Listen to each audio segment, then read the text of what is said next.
എത്ര നേരം ഉറങ്ങിയാലും ക്ഷീണം തോന്നുന്നുണ്ടോ?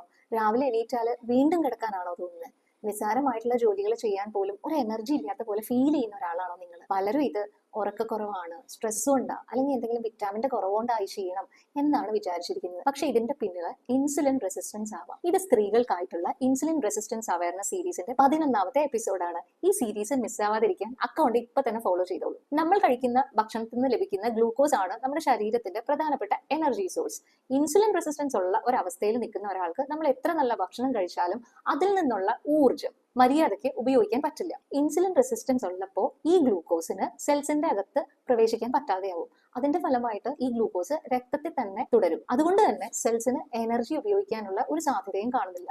അതിന്റെ ഫലമായിട്ടാണ് നമുക്ക് ദിവസം മുഴുവനും ക്ഷീണം, ഉറക്കം തൂങ്ങുക, ഒരു എനർജി ഇല്ലാത്ത അവസ്ഥയൊക്കെ അനുഭവപ്പെടുന്നത്. ഇതിന്റെ ഒപ്പം PCOS, sleep distress, thyroid disorders, vitamin deficiencies, പ്രത്യേകിച്ചും vitamin D, B12, iron deficiencies ഒക്കെ ഉണ്ടെങ്കിൽ ഉണ്ടല്ലോ, ഈ ക്ഷീണം എങ്ങനെ കുറയ്ക്കാമെന്ന് നോക്കാം. ആദ്യം തന്നെ രാവിലെ ചായയും ബിസ്ക്കറ്റും ഒക്കെ കഴിച്ച് ഒരു ദിവസം ആരംഭിക്കുന്ന പരിപാടി നിർത്തുക.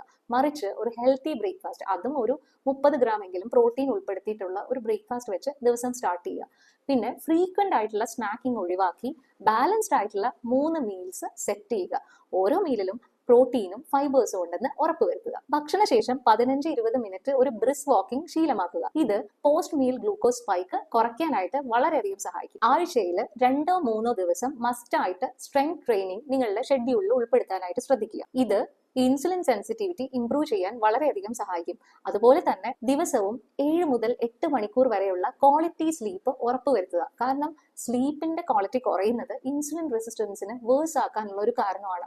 സ്ലീപ്പ് പ്രോപ്പർ അല്ലെങ്കിൽ വെയിറ്റ് റിഡക്ഷൻ സാധ്യമാവില്ല. ഇതെല്ലാം ചെയ്തിട്ടും നിങ്ങൾക്ക് ഇനിയും ക്ഷീണം തുടരുന്നുണ്ടെങ്കിൽ നിങ്ങൾക്ക് ഏതെങ്കിലും തരത്തിലുള്ള ഡെഫിഷ്യൻസീസ് ഉണ്ടോ എന്ന് മസ്റ്റ് ആയിട്ട് ചെക്ക് ചെയ്യണം. Vitamin D, B12, iron deficiencies ഉള്ളവർക്കെല്ലാം വളരെയധികം ക്ഷീണം ഉണ്ടാവാറുണ്ട്. അതുപോലെ തന്നെ PCOS, തൈറോയിഡ് ഡിസോർഡർ, മറ്റ് ഹോർമോണൽ ഇംബാലൻസ് ഉള്ളവർക്കും അമിതമായിട്ടുള്ള ക്ഷീണം എക്സ്പീരിയൻസ് ചെയ്യാറുണ്ട്. അമിതമായ ക്ഷീണമുള്ള ഒരു വ്യക്തിയിൽ ഇൻസുലിൻ റെസിസ്റ്റൻസിനൊപ്പം അവരുടെ stress, sleep, life style, nutritional deficiencies, മറ്റ് മെഡിക്കൽ കണ്ടീഷൻ എന്നിവയും ഞാൻ വിശദമായി വിലയിരുത്താറുണ്ട്. ഓരോ വ്യക്തിയുടെ കണ്ടീഷനും അനുസരിച്ച് ഒരു പേഴ്സണലൈസ്ഡ് ട്രീറ്റ്മെന്റ് പ്ലാൻ, അതിന്റെ ഒപ്പം അവർക്ക് പിന്തുടരാവുന്ന ഒരു ഡയറ്റ്, അതുപോലെ തന്നെ physical activity, ongoing support, regular follow up എന്നിവ ഉൾപ്പെടുത്തിയിട്ടുള്ള ഒരു ഹോളിസ്റ്റിക് അപ്രോച്ച് ആണ് ഞങ്ങൾ പ്രൊവൈഡ് ചെയ്യുന്നത്. ഇൻസുലിൻ റെസിസ്റ്റൻസ് മെച്ചപ്പെടാൻ തുടങ്ങുമ്പോൾ തന്നെ നിങ്ങളുടെ എനർജി ലെവൽ കൂടുന്നതായിട്ടും ക്ഷീണം കുറയുന്നതായിട്ടും നിങ്ങൾക്ക് തോന്നും. അതുപോലെ തന്നെ പ്രൊഡക്ടിവിറ്റി കൂടാനും കോൺസെൻട്രേഷൻ മെച്ചപ്പെടുന്നതായിട്ടും നിങ്ങൾക്ക് തോന്നും. അടുത്ത വീഡിയോയിൽ ഇൻസുലിൻ റെസിസ്റ്റൻസ് ഉള്ളവർക്ക് എന്തുകൊണ്ടാണ് ഓർമ്മക്കുറവും ശ്രദ്ധക്കുറവും, അതായത് ബ്രെയിൻ ഫോഗിങ് ഉണ്ടാകുന്നത്, അതെങ്ങനെ നിയന്ത്രിക്കാമെന്നും പറഞ്ഞു തരാം. ഈ ഇൻസുലിൻ റെസിസ്റ്റൻസ് അവയർനെസ് സീരീസ് മിസ്സാവാതിരിക്കാൻ ഇപ്പൊ തന്നെ അക്കൗണ്ട് ഫോളോ ചെയ്തോളൂ.